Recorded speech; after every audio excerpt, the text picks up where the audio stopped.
All right, you guys, welcome back to another episode. Today's episode is going to be a topic that I never thought I would be podcasting about, but I'm actually very excited to talk about is the topic of mold, the effects on the body, the brain. Um, Jonathan reached out to me on social media. Again, another Instagram connection. I'm loving this. He reached out to me on social media and said, "Hey, like this is what we could chat about. I think it'd be cool." And I was like, dude, I agree. I think it'd be awesome. So I'm going to let him share with you guys like what he does, who he is, but then we're going to talk about, you know, how mold could potentially be affecting you, how to tell if it's affecting you, all the things. I'm excited to talk about this. So why don't you give people a quick intro and who you are and what you do, and then I'll start firing away some questions. Thank you, Kyle. I appreciate it. Thank you for having me. Love your show and your fitness pages.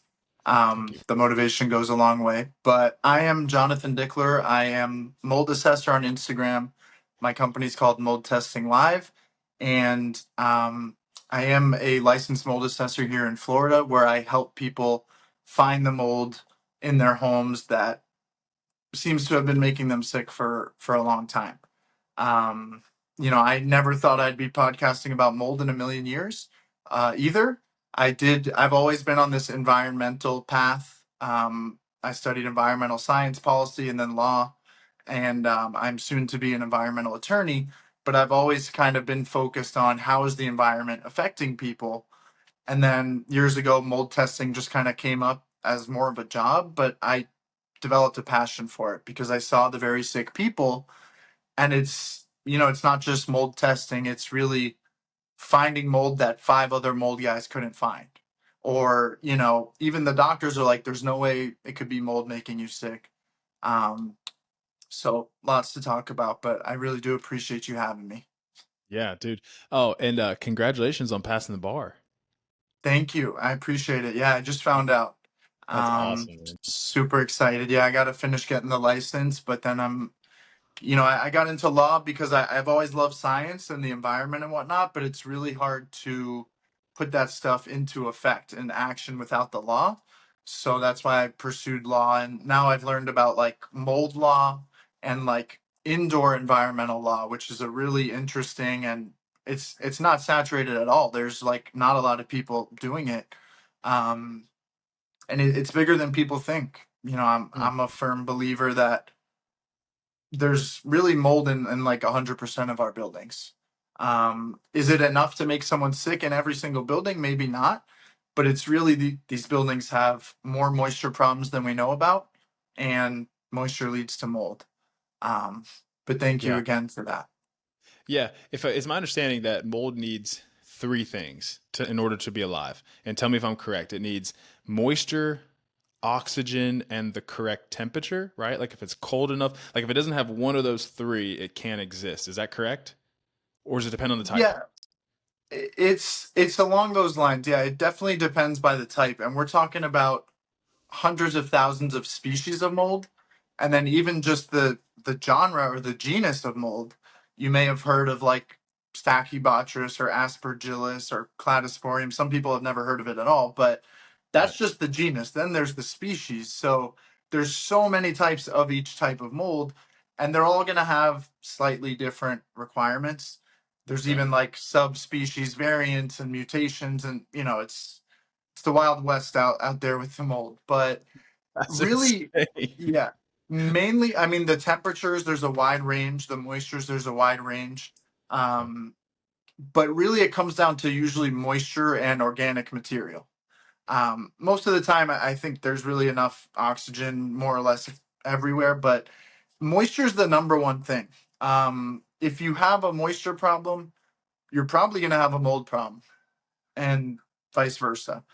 But the organic material part is important. Like mold won't just grow on wet metal, but it will grow on metal that has a layer of dust or the organic material. And eventually, the metal becomes consumed and the mold can be almost ingrained within the metal. So there's a lot of complications with getting rid of mold. But usually, I'm in Florida, which is a very moist, probably one of the most humid states, and we see mold on literally on everything in the property. and some of the work. It's on the AC, including the metal stuff. It's on the clothes. It's on the sofas. It's in the carpets. It's even in our bodies and on our skin, stuff like that. So it's pretty gnarly stuff. But the Yeah. number one thing is really moisture control to prevent mold from ever happening. Right. Yeah. Um, I had an experience. This is actually why I'm fascinated to talk about this. I've had a few experiences, but the one major mold experience I had, I was living in an apartment. It wasn't anything nice, but when I moved in, like solid, no mold that I could tell, like no mold that I could tell. Fast forward like maybe 7 or 8 months, I came home one day and I was sitting on the couch. It was underneath a vent, and I remember being like, I just don't feel good here. Like there was like I was like something's not right, and I looked up at the vent, covered in mold, area around the vent, mold. And then I was like, okay, hold on. And I looked throughout the whole apartment. There was mold everywhere. Mold had developed on my clothes. Mold was developing on the couch. I was like, oh my gosh, I got to get out of here. So like that's why I'm really fascinated to talk about this, because I immediately felt uneasy in my body. Like I felt like something was wrong. yeah, 100%. Sorry to hear you had to deal with it, but it's, Yeah. part of the learning process. But it's ironic, even most of the mold professionals, even myself and the doctors and the remediators, most of us have mold in our homes, and it's really like you almost purposely ignore it, or you just don't really like want to find it, or home is where you want to relax, you want to leave work at the door. Yeah. But even a pro, like there's a lot of pros who really don't know how to look for mold. But even a pro, like you really got to dig deep to find the major issues sometimes. Yeah. If you just see it on the vents, a lot of time that's a sign of a bigger issue going on. um, but it happens to everyone really, and the body is very good at showing you, hey, something is kind of attacking, and I have to kind of get you out of here. That's why people go into fight or flight. The body Yeah. is a very good indicator of the environment, and vice versa. Yeah. So I tell people, trust your symptoms. If you feel something, then trust your gut, literally. Yeah. Yeah. Okay, so let's dive into that. And then I want to come back to like how you can actually find the source other than maybe I guess you would have to hire a professional regardless. But what can people look for? Well, let's up, you guys. Super quick interruption to the podcast. If you've ever struggled with energy, if you've ever struggled with feeling flat, maybe you're getting sick more often than you want. I'm not going to say that this is a miracle drug. What I am going to say is I do think organ meats could be super, super helpful for you. This is actually something I recommend all my clients. These specifically come from a guy I know personally and I've done podcasts with. His name is Michael Coomer. His company, MK Sups, specializes in organ meats. Now, this right here is a blend of like heart, spleen, pancreas, all of them. You can get individual products from his product line. Um, it has been a game changer for me. I take them literally every single morning. I do not get sick, like ever. My energy feels great. My training recovery has been awesome. I've noticed a significant difference in taking them. And what's great about these is it's far more bioavailable than anything else you're going to get. So eating a good diet is awesome. It's imperative. I don't want to overstate that. But what I mean is if you're just going to take regular supplements with like synthetic versions of this stuff, it's not very bioavailable. Whereas when you take organ meats, like things like vitamin A, B12, iron, zinc, all that stuff is really, really well absorbed into the body when you take organ meats. So if you want to go get some, go to the link in my description, use code Bernier at checkout for 15% off. Or you can go to mksubs.com and at checkout put the code in Bernier to save yourself 15%. Go support Michael Coomer, support your boy, support yourself. Love you guys. Back to the show. Let's back up. What? Why is mold so bad for the body? Like it seems like it'd be obvious. Like it's mold. You don't want to breathe that in. But like, help me understand because there are some molds that like blue cheese. Like blue cheese has mold on it. You can eat it and like that's fine. As far as I know, that's fine. I love blue cheese. So like help me Yeah. understand and kind of delineate between those different things. Yeah, well, I am team ranch, always have been, and especially since I know about mold, there's different ways to look at mold. Um, But a lot of people talk about mycotoxins, which are these actual invisible, because they're microscopic toxins, which are like 1/10 of the size of a mold spore, meaning even your Wow. HEPA purifier is not picking these up. They Yeah. can Wow. pass through, yeah, through the skin, through the blood-brain barrier, through the placenta to the baby. They're mycotoxins are a big deal, but the problem is that mold produces other byproducts. So I think people are misled by, well, there's no, this one doesn't produce mycotoxins, so we're safe. But in reality, mold is a decomposing fungus, not a bacteria, not a virus. It's fungus. Um, Similar to like yeast, which I find yeast in people's properties also. But we can actually find mold in the body, and mold toxins in the body. The spores can get in, the fungal fragments can get in, but it's a decomposer. So there is evidence that it's actually growing in the body. It's essentially decomposing your body, um, which it's kind of gnarly, but that's kind of the more rare, farther side of it, I think. But we all have some level of bacteria, fungus, virus. It's just naturally in us, parasites, but we got to keep it at bay. Um, I'm a firm believer that the body can fight and can heal, but the environment is really like the biggest part. Mhm. Um, and, if you're breathing in these spores all day or toxins or really anything you're breathing in that's not air, is going to take your body down a notch of, okay, now we have to deal with this, so we can't necessarily heal from the other stuff. um, Yeah. but there is a big focus on those mycotoxins, and these are affecting people from the brain all the way throughout the body. And that's what people don't understand. They think it's a sniffle, it's an allergy, it's a cough, and that's usually a good indicator. But it's hard to show people that it really affects everything. But I've seen it so many times, like, um, really people are completely sick, like full body brain change shutdown. And that's what I see so often. These are my clients. Um, so we try to spread the awareness so people don't have to find out, the hard way. Yeah. Yeah. So okay. So mold produces these mycotoxins. So some mold produces mycotoxins that are dangerous and some mycotoxins that aren't. Did I understand that correctly? Well, really, Technically. I really all mycotoxins are going to be dangerous. They Okay. are toxins. And the way I see it is all molds are dangerous at some point. Okay. And there's some theories we have running. I work with a medical doctor that, under the right conditions, that every mold might be able to produce these toxins as a self-defense.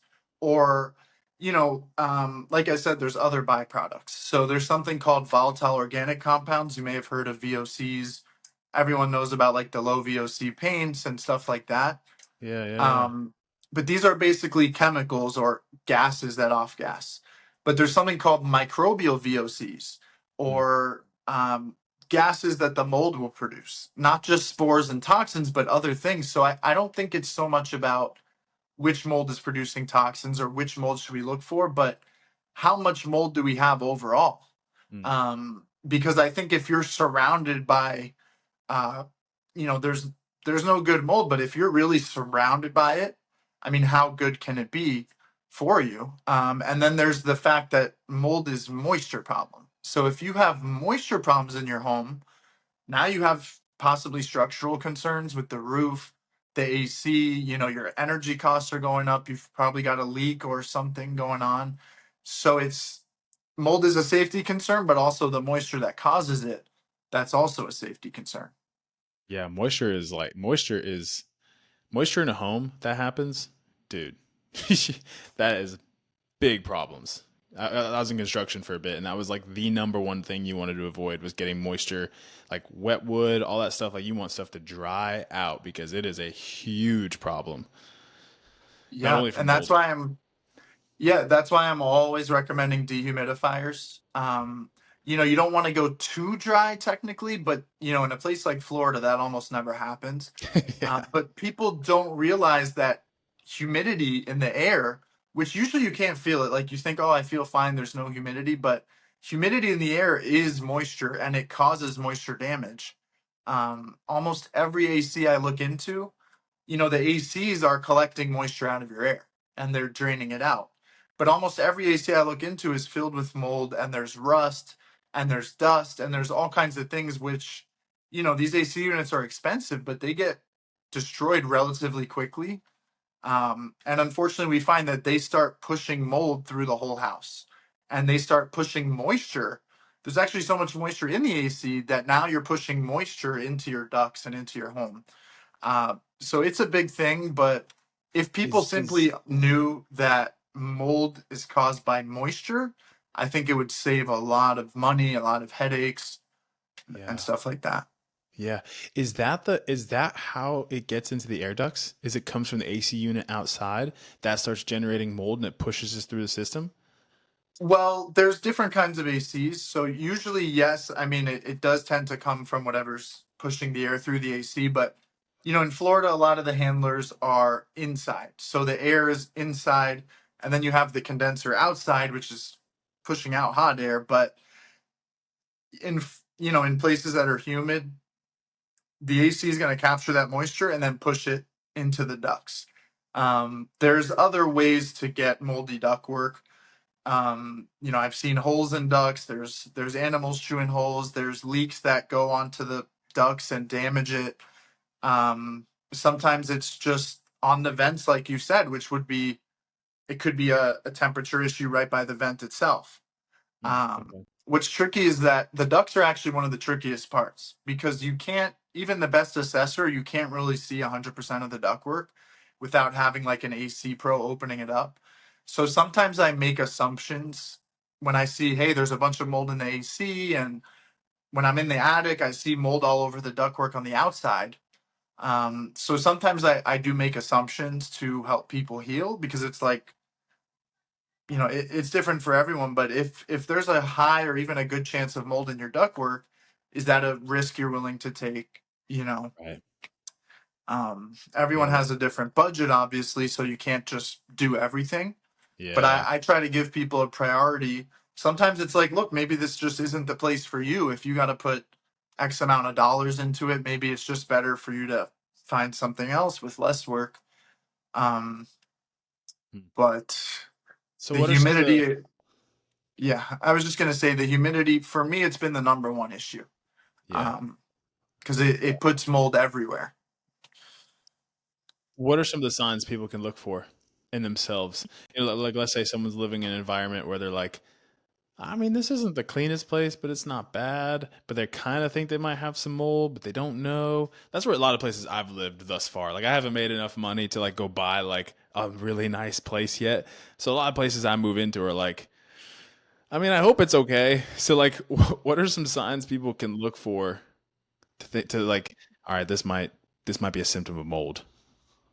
Yeah, I mean, there's definitely a lot because, like I said, it can really affect. Nagging injuries, poor sleep, and wrinkled skin. All three things that I think all of us agree really sucks. But you know what the three things have in common? They benefit from red light therapy. So something that I have been doing recently in my own life has been working with this company, Loombox. They sent me this product. If you're just listening, it's just a square or so like a rectangular white box with a bunch of dots on it with where the red light comes out of. It has been a huge game changer for me. So especially for me as an athlete, I deal with a lot of nagging injuries. I will put this thing on my elbow, my knee, my back, my neck. I'll put it anywhere that I'm feeling pain. And I'm not kidding you. The reduction in pain I get almost immediately is amazing. But I've healed from tendonitis far quicker than I ever should heal, especially in my knee. I've had jumpers knee in my knee for a while, and it is like completely gone from red lighting this. So I've been able to get back to squatting and jumping and all the things. It's been awesome. What's really cool about red light therapy, though, is it has to be a specific nanometer. So there's two types. There's red light, and then there's near infrared. Red light, you need to be around that 660 nanometer range, and near infrared, you need to be around 850 nanometers, and this thing covers both. So if you want to hold it on your skin, like put their little glasses on, hold it on your skin, it's great for collagen production. If you want to put it on in your room when you're going to bed, it kind of helps you get into like sleep mode, so it increases the amount of restful sleep you're going to get at night. Or if you just want to put it topically right onto an injury, you're going to increase the healing time. You're going to drastically reduce the time it takes to heal. I don't want to throw out some crazy number percentage, but you're going to speed up the healing recovery time. So it's really cool.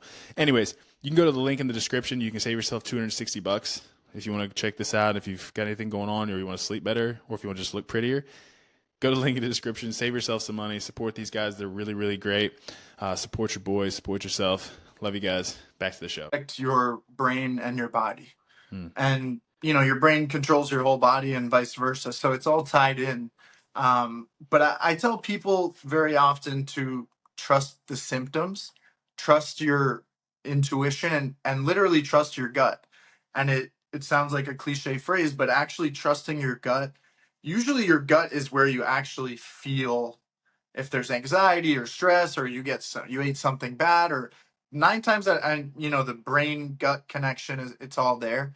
I tell people literally trust your gut. And if you walk into a place and your stomach hurts, that's actually a big one for me. Stomach hurts, headaches, the sniffles and sneezes are kind of so common that it's, you can't really tell people to watch for that. But I mean, it is, if you sniffle every day or you sneeze every time the AC turns on, or some people think, oh, this is just normal, it's allergies. But from what I found, there's always mold. How much is there? That's yet to be seen. But maybe it's not mold. Maybe there's a bacteria problem, which I see in AC units all the time from that moisture. Maybe there's just a simple dust problem. Maybe there's dust mites. Maybe there's insects. There's a lot of, bacterias have endotoxins. So there's that whole other can of worms. But I really think if you're not feeling like, wow, I just feel amazing today, that's usually a good sign of like start digging, maybe see, do I have any crazy moisture problems? Yeah. Um, but probably the best advice would be if you're feeling sick in a certain place, like in your apartment. But when you go outside, you go to work, you go to gym, you feel fine. But if it's your home, maybe it's your car, maybe it's your workplace. If there's one place where you feel sick, that's usually a good sign of what they call like a sick building or like a building related illness, which is basically all I deal with. Is they're like, oh, when I'm on vacation, I feel amazing. I feel like my old self again. But when I'm at home, I just, mentally, physically, I'm dissociating. I'm not eating. I mean, I've seen such a long laundry list of crazy symptoms that most people just won't even believe right off the bat, you know? Yeah. Okay. So wait, I'm fascinated. What are some of the symptoms outside of, headache, whatever? You said dissociated symptoms, like people feel like detached from themselves almost. Yeah, it's super interesting, and I don't think there's tons of research on a lot of it, but I've seen it so many times, and everyone in the industry's seen it. That I mean, once you start messing with the brain, things kind of go haywire. And in some ways, I think it's your brain trying to tell you, "Hey, like code red, like let's get out of here." Yeah. But some of the craziest stuff, dissociation is one. Um, Hallucinations is a really big one, and people think, well, that's nuts, like I haven't, that's drugs that make you hallucinate. But if you look at hallucinogenic drugs, these are derived from fungus, whether it's the LSD or the mushrooms, or there's probably other stuff. But Yeah. it's really coming from nature. And there's something called ergot alkaloids, which is literally where they get those hallucinogenic drugs. Mold is producing these same exact things. No way. Not That's to mention crazy. that it is, and I've seen it, and I have content coming. I have people that are, they'll post a video of like a cartoon, and then they'll be like, "This is what I saw in my head," and I'm like, "Wow, that it's nuts." But we've seen there's evidence of like inhalational Alzheimer's, which means you're inhaling something that is harming your memory big time. And even like schizo, sort of bipolar, like there's spectrums, I think, for a lot of this. But mold has certainly had an impact. Every client I've had has had some kind of mental, even if it's just fatigue or tired. But it's really brain and body. So we're seeing not just mental, but in the physical, like sharp shooting pains, numbness of the body, just like really bad stuff. And then now people are getting autoimmune diseases, but they don't know the cause. And we've seen it so many countless times that people are getting like MS and all these other things that are environmentally related. Um, that usually they don't go down that path. But when you have clean air and clean surfaces, it tends to help your body start acting normally again. Mm. This makes this kind of gets us down a rabbit trail, but it makes me think about all the crazy stories of like, I mean, like you mentioned, schizo, hallucinogenics, dissociation, like, maybe people who have been categorized as having mental illness. Like, what if it was this? Like they were in an environment that was just not clean and it was messing with their brain.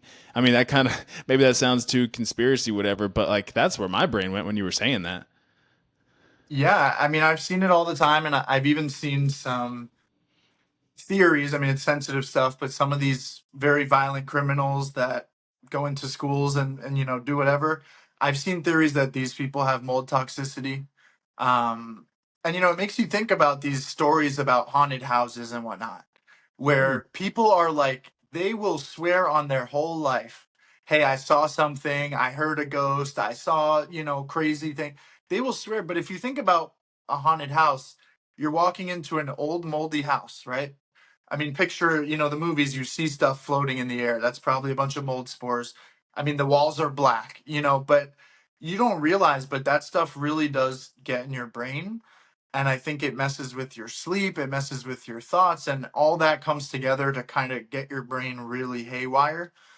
And even people who they know they have mold, they know they have to take action, they know that it's affecting them, they still struggle to do it with something called mold hold, which is basically like it's mentally got you like you don't really have the energy, the motivation to do something. You're kind of just like trying to get through the day without crazy headaches. And so they call that mold hold, where people are kind of stuck, where it's really tricky.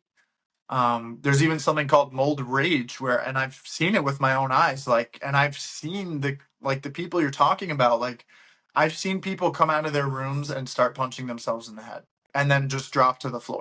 But all these things where the doctors are like, you're just kind of stuck with it, you're born with this, it's an autoimmune, they're not really telling you the cause. And I've seen so much stuff go away and so many people sort of come back to the light, and they're in very dark places. They're not enjoying their life at all.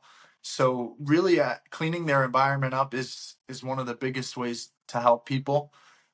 Even if it's not causing your issue, it could definitely be exacerbating or holding you to that issue. So Right. sometimes the body just needs a little breathing room. Right. Yeah. Okay. So how does someone like once you get that sick? Is it really as simple as like let's just clean up the environment and you'll start to be normal again, or do you have to do some sort of like detox? Do you have to take medicine? Like, because it sounds like once it gets in there, I mean, how do you get it out, or do you get it out?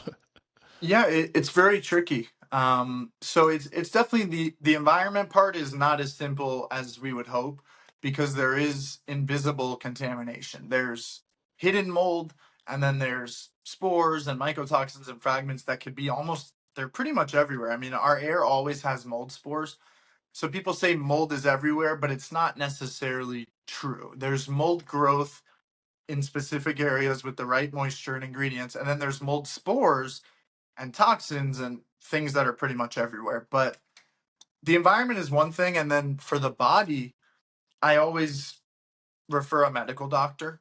But the problem is that most majority of medical doctors were literally not taught this stuff in med school, and that's Yeah. straight out of a medical doctor that I work with, the detox doc, who's Diana Stafford.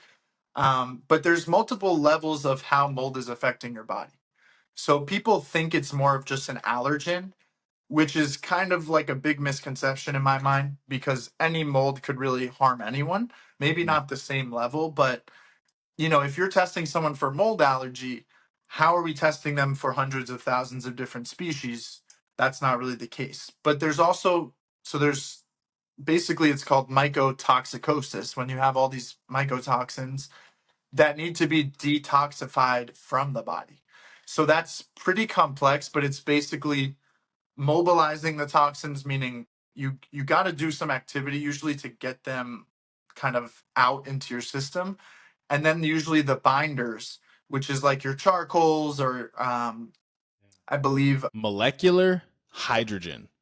What on earth is molecular hydrogen? Okay, well, before I go into that, let's talk about this. The vast majority of people are living in a state of chronic inflammation. And even if they don't notice the inflammation that's in their body, it's there. It's there in everyone. And unless you are taking proactive steps to reduce the amount of inflammation that's in your body, it's probably a lot higher than you would like to know. Because here's the reality: there's pollution in the water, there's pollution in the food, there's environmental toxins in the air, stress just from busy lifestyles. It is insane. Well, here's where molecular hydrogen comes in. When you drink hydrogen water, which is two hydrogen atoms bonded together and then fused into water, when you drink that, it goes in and helps reduce the amount of oxidative stress in the body.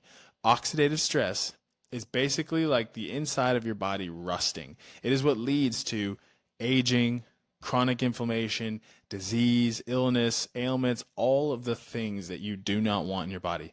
Molecular hydrogen, when you drink this water, helps to combat that. And it does a fantastic job at that. It is a selective antioxidant, which means it goes in and pinpoints the specific things in your body that need to be corrected, healed, whatever, and it leaves the other functions alone. You don't want an antioxidant that goes in and just kind of hits everything. You actually don't want that. You want selective antioxidants. Molecular hydrogen does that.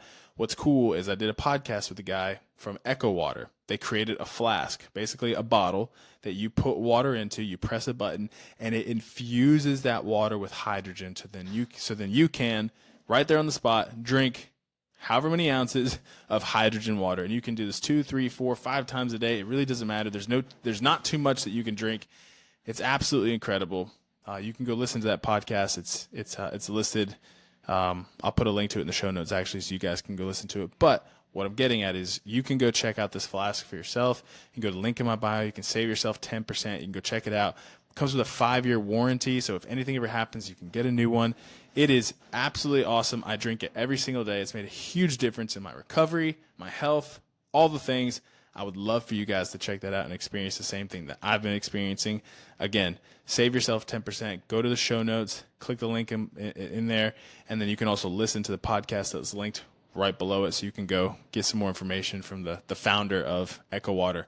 Anyways, love you guys. Let's get back to the show. I was gonna say glutathione, but I'm not 100% sure. But charcoal is one of the main binders, but that is meant to grab the toxin, and then you want to get it out of your body, which is going to be your sweating, your breathing, even your bathroom breaks. That's part of detoxifying. So if you're not going to the bathroom, you're probably not detoxifying as much, or if you're not sweating. And then there's infection, which is kind of like colonization, where you can actually have the mold in your sinuses growing, in your digestive system, in your lungs. We see something in the lungs like called fungal balls or like aspergillomas. That's a specific aspergillus one, which is a type of mold. But Oh, there's always different approach for depending what's going on. But the kind of catch all, like, what can we recommend for everyone is really have a clean environment and the cleanest lifestyle you can so that your body can do its natural detox. Because the body can fight and can get rid of some of this, but if you're at a point where you really have like mold, like we see people with black stuff coming out of their body, whether you're it's kidding. in their mucus, in their urine, like literally black fungal bodies coming out. But at some point, there is like antifungals that you might need to take with a doctor. But Whoa. that's usually not the first route we go down, is like not necessarily prescription. There's some very powerful supplements and herbs that are in some ways even better than the prescription meds. Yeah, that is insane. So, okay, because I'm the fitness guy, you're telling me that living a healthy lifestyle and exercising and sweating and all that can actually help you detox some of this mold. Absolutely. Yeah. I Oh, mean, let's that's a, go. yeah. Yeah. I mean, you look great and I think it shows, but, it's definitely a big part. And, I work out a little too, not as much as you, I don't think. But, sauna is a big part of what I do, like 30 even 30, 40 minutes sometimes, because the more you sweat, I mean, the more your stuff is going out. Some people, they have a very hard time sweating, or they have a very hard time detoxing in general. There's also different genes that they talk about where you genetically, like, you can't uh, detox as well. But I think relatively everyone kind of has it in them to do it. But absolutely working out, and I just did a podcast with the doctor, and she was very big on, like, move your body, like mobilize those toxins. Like, stagnation is really the enemy. Sitting still, and especially if you're in a moldy place and there's mold blowing on you all day, and your sofa's moldy and you're sitting on it, and then Oof. the mold hold can kind of come at that point. So it's really good to get out. And fresh air is actually a detoxer. So fresh air helps you heal, and help, that oxygen helps your body fight what it needs to do. Um, but definitely, even, like, a little walk would be much better than sitting, especially if the environment is moldy. Man, that is my mind is blown right now. Truthfully, like it's really blown. I'm just so encouraged. I'm so encouraged that yet another thing. Like I didn't think you were gonna say like exercising would help you detox mold. Like that's so cool. I wasn't even planning on that, but that's awesome. It's just another reason why people should be healthy. Um, that fires me up. Dang. But okay, so I did want to ask you this. You mentioned there's hundreds of thousands of types, and so maybe you don't have an answer to this. Maybe it's just hard to specify. But like, is there a specific type of mold that's like the worst? Like if you had to objectively look at it, categorize it, it's like, hey, this one, if we see this, this is bad. Like black mold is because I've always thought black mold is like the thing that you don't want to have around.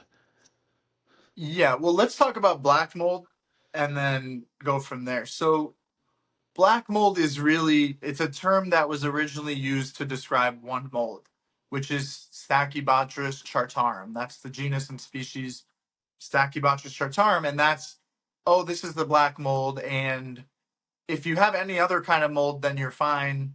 You're crazy. You're not sick. Like, it's only black mold or nothing. But what we've come to see is that it's not the case. Mm, First of all, there's many black molds. Now, black is obviously just a color that we're using to describe it, but there's Aspergillus niger, there's Cladosporium. I mean, almost every mold is going to have a black species. Some of these molds are even changing colors as they kind of grow. Um, but so black mold is kind of a misnomer, and it's led a lot of people to getting sick. Um, I can't necessarily say that Stachybotrys is any worse than the others. Aspergillus penicillium. If you haven't heard of that, maybe you've heard of penicillin, which is a antibiotic, which is actually made from penicillium mold. So if you think about the term antibiotic, that actually means anti-life. So it's funny that we take it as a medicine because we're trying to kill something inside our body. But if you have penicillium mold in your home, it's basically something that is also harmful. So you don't want antibiotics all around the clock. You don't want something harmful to life constantly blowing in your face. But a lot of the very sick people I've seen, it's not like, oh, we have the black mold. It's right. we have literally 30 or even more different types of mold in the home, and it's everywhere, and we've got moisture problems. And the tricky part is even if, let's say, you only care about black mold, which there's like 1,000 of them, but let's say we're just talking about the infamous toxic black mold.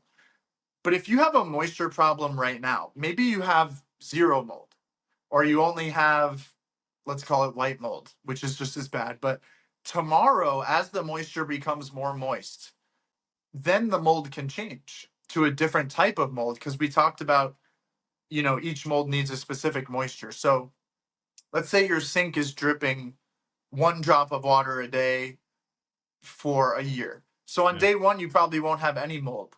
On day two, maybe you'll have the mold that likes low moisture. But by day 365, it's probably going to be pretty wet and humid in that cabinet. Now you probably could have one type of mold which grew on top of another mold. And then how do we know what's behind the cabinet? So there's a lot of things with the assessment, which is what I do, like the mold assessment or the testing, that are very misunderstood. Um, but a lot of it stems from trying to figure out what type of mold we have. And some people say, well, I want to know the types because I want to know which thing to attack first. What's the priority? But I'm really not as focused on that. I'm focused on what's the biggest moisture problem, Hmm. because that's where the most issues are going to stem from. So Yeah. there's a lot of different approaches. So really, you want to find, if I'm understanding correctly, you want to find the moisture, the source of the moisture. Like, where is this water coming from? We got to get rid of that. If we get rid of that, we're going to stop as much of the growth, and then we can handle getting rid of all the other stuff that's accumulated over time. Is that correct? Yeah, so we want to stopping the moisture means we're preventing the issue that's causing the mold. So Yeah. we're doing prevention, but then there's also what they call remediation, which is let's get rid of the stuff that is there now and fix it. Get rid of it. Like literally, you're not spraying bleach, you're not painting, you're not just ripping out the wall, but you typically want a professional who is going to come in and safely contain the area, really open it up. Um, the importance of that could be like this example. Let's say you see a little bit of mold or even just a little water damage on your baseboard. Then you're like, oh, it's just a little mold. I'm just going to bleach it, whatever, who cares? But maybe you open up that baseboard in the wall and then you realize, oh, this is actually coming from a roof leak in the attic. Yeah. So, it's there's big concerns if your roof is leaking. Your walls or windows have water coming in. It's bigger than just mold, but we want to treat, I always tell people I recommend you a mold assessment, not because it's my job, but because you never know. Even the average pro doesn't really have like a big grasp. And that's why the industry is changing so much. Um, and I think social media and these podcasts have been a huge part of that, is educating especially the youth about what's going on. And people now are paying millions of dollars for like a relatively small home, but it's coming with a laundry list of issues, especially mold issues. um Yeah. Yeah. This apartment, when I moved in here, like a month ago now, I had to get the ductwork cleaned out. Man, a ton of mold, ton of mildew. I mean, it's cleaner now, and I've got 4 air filters going in this place, and that's been helping. But a part of me is like, eh, is grounding just a bunch of woo woo science? I get this question more times than I could count on one hand, 2 hands, 10 hands. I get this question a lot. Is my point. Grounding is absolutely effective and important to be doing on a daily basis. As someone who is avidly grounded, grounding means you just connect with the earth, bare skin to grass or dirt or the ocean or the lake or whatever. Connecting to the earth, grounding is absolutely amazing. Here's what happens: the free electrons from the earth pass into our body. So the electrical charge of the earth passes and reacts with our electrical charge as humans, and this helps to reduce. We absorb these free electrons, they go through our body and reduce inflammation, helps reduce stress, helps reduce anxiety, because our body is able to finally calm down. What's happening all day long is we're insulated with rubber shoes, right? And then we're bombarded with Wi-Fi and radiation, environmental toxins and food pollutions and all this stuff, as our body all day long is fighting off all this crap that it's constantly bombarded with. As soon as we can ground and go ahead and let our bodies like actually detoxify, those other resources that were spent, getting rid of all that crap going on, are now it's now put toward healing your body and healing your gut and healing your muscles and doing other more important things than just fighting off all this other crap that we're bombarded with on a daily basis. So grounding is super important, right? And I'm explaining this in layman's terms, but I hope this is at least a little bit clear. I would love it if you guys would check out Earth and Moon products, because at the very least, if you're not going to go ground for 40 minutes walking in the grass, buy yourself a grounding bed sheet or a grounding pad to stand on when you're working. It will make a difference, guys. It makes a huge difference. All right. You can save yourself some money. You can save yourself 10%. Go to the link in the bio. Use my code. I think it's Kyle10. Either way, the code is in the show notes. Go there, check out the products. My recommendation is at the very least get a grounding pad, but I think you should get grounding sheets so you're sleeping grounded all night long, which would be amazing. Go check that out. Support a great company. Support your boy. Support yourself. Save some money along the way. I love you guys. Let's get back to the show. I don't know, but I get outside a lot. I sweat a lot. So, like, I think even if there is, I'm maintaining the ability to be healthy, but it does kind of scare me. I'm like, I don't know, dude. Mhm. Yeah, I mean those. So few things. The duct cleaning actually sometimes is a big problem because it stirs a lot of stuff up, and a lot of the time it can actually damage the ductwork depending how they do it. But it also depends on your ductwork. So in Florida, a lot of people they have flex ducts, which are those aluminum-looking bendable ducts, which is usually in a humid attic, which is a disaster because of condensation. But these should really be replaced when they're moldy. So that's what the big associations say, like NADCA, which is National Air Duct Cleaning Association, um, which even though they're called the Duct Cleaning Association, they're telling you to replace moldy ductwork. Oh, Also, Jesus. because when they clean it, usually they stick something in and they try and vacuum it out, but there's a lot of stuff getting out, um, which is a problem. You also talked about the HEPA air purifiers, which is I recommend to everybody. HEPA is high efficiency particulate air filters, and these are pulling out basically like all the mold spores, not necessarily the toxins, but they're doing a lot of the heavy lifting. Um, and cleaning the air is one of the most important things. And then what's in your air goes to your surfaces, so we got to clean the surfaces too. But that's one of the biggest issues with the industry of mold testing or mold assessment. Most people are just testing the air. That's like a big thing, air quality testing, and they come in with the machine. And a Yeah. lot of people have seen it.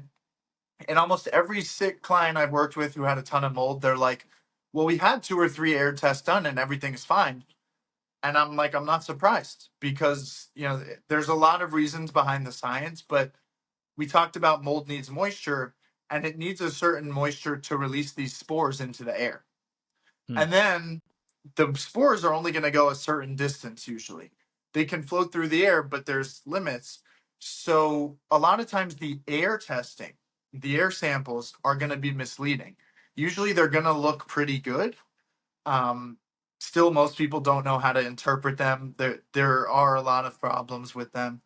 um, like the black mold that we talked about, the Stachybotrys, infamous one, that rarely shows up on an air sample.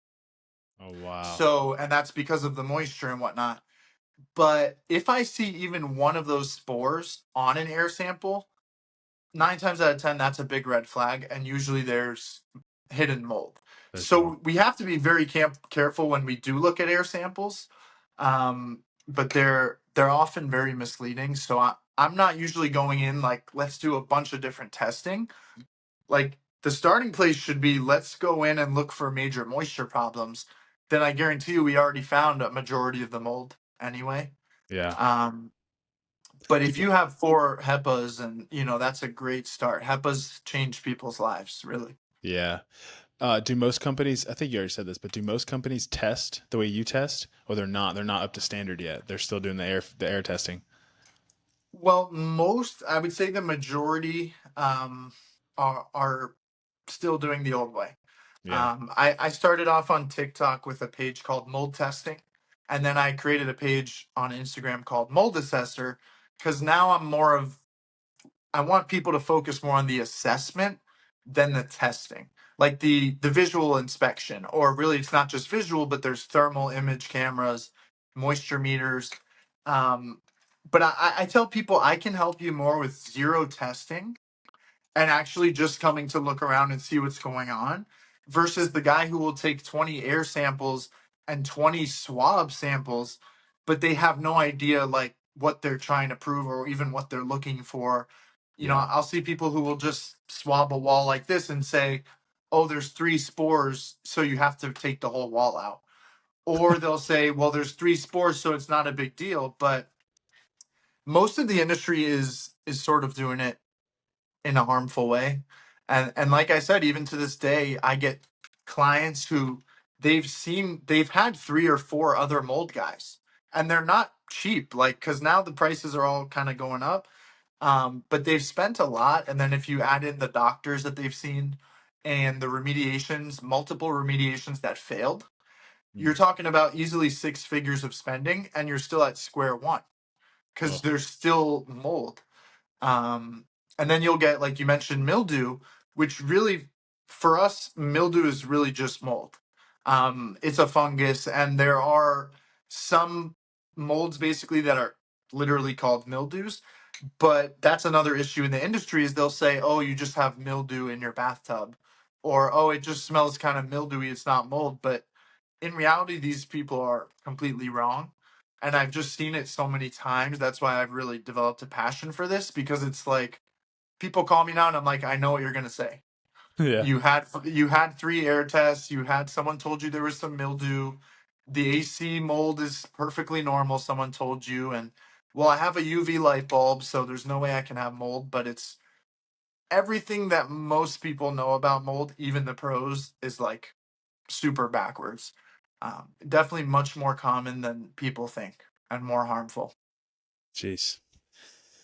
Kind of terrifying, but also I think encouraging to get this information out to let people at least raise their level of awareness. So they're like, okay, if someone comes to do an air test, we need to do more than that. Like we need to go more in depth.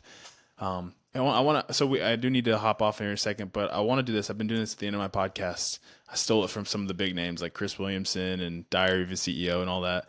I really like those podcasts. But one thing they do is they ask their guests, "What's the most important thing that I have not asked you that I should have that you want to leave the audience with?" So that's my question to you. What's something that's like really important you'd like to share with the audience as like a last parting gift for them? Well, that is definitely a loaded question, but I mean, I think a lot of it, it's one of the last things you said was, this is terrifying, this is horrifying. And obviously we're encouraging and educating, but I think fear holds people back a lot.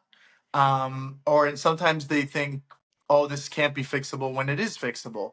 Mm-hmm. Or, fear literally puts a hold on people. So I would definitely tell people don't be scared and learn as much as you can. Knowledge is power, especially with mold, because most of the time the pros have literally no idea. Like, AC guys are not pros, but if they're telling you get a UV light bulb, that's not the solution. You probably want a dehumidifier. But fear is, then you start talking about bacteria and plastic and processed food, a million things. And then people are like, it's overwhelming. Where do I even start? But I would say just, action destroys fear. Go ahead and buy a book on mold, buy a book on moisture in a home. The EPA has documents like buy a dehumidifier. And the fear, I think a lot of the fear comes from your body kind of telling you, like, hey, we got to figure this out. And if you're scared of mold or you don't feel well, just find someone like me, like hire a real pro to either find the mold or say, hey, you don't have a problem. But it's not something to be scared of. Like you said, let's encourage people to reduce as much harmful stuff as we can. And the grass is 100% greener on the other side of that. Man, really, really good stuff. Where can people find you on social media? Your Instagram handle or your website or whatever. Yes, so I am Mold Assessor on Instagram. Okay. That's the name of the license in Florida. It's a mold assessor license. So I'm mold assessor on Instagram, and I started off on TikTok as mold testing. There's also Mold Pod Live, which we're on podcast platforms, Apple's Apple, Spotify. Um, my website is moldtestinglive.com, but I'm really social media. So go on Mold Assessor on Instagram. That's probably the best way to reach me. Awesome. Yeah, I'll put a link to it in the show notes so people can go to your Instagram and hit you up if they need to. Really great stuff, dude. I was very excited to do this podcast because the vast majority of the environments I've lived in have just not been the greatest. So I was interested to hear your thoughts on everything and this has been really cool. I think people will get a lot out of it, dude. So thank you for your time. Yeah, thank you so much, and for what you do. Motivating people to be healthy. I mean, that's a huge part of it. So thank you for having me. I really appreciate it. Absolutely, brother. Thank you guys for watching, for listening. Again, reach out to Jonathan, reach out to myself if you ever need anything. We love you guys. And as always, keep moving forward.